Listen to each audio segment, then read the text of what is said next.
Isang araw, nagmamaneho sa Cuba, aking nakita, babaeng saksakan ng ganda.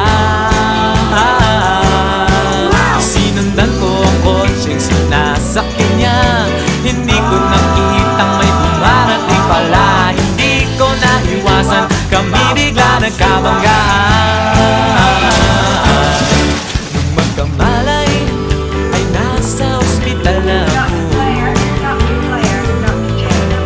Nasikaso ng doktor na pili ng nanay ko.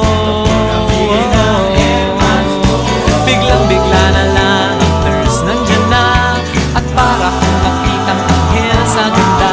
Kahit nagdidiliro, itong nasabi ko sa kanya. Ale, nasa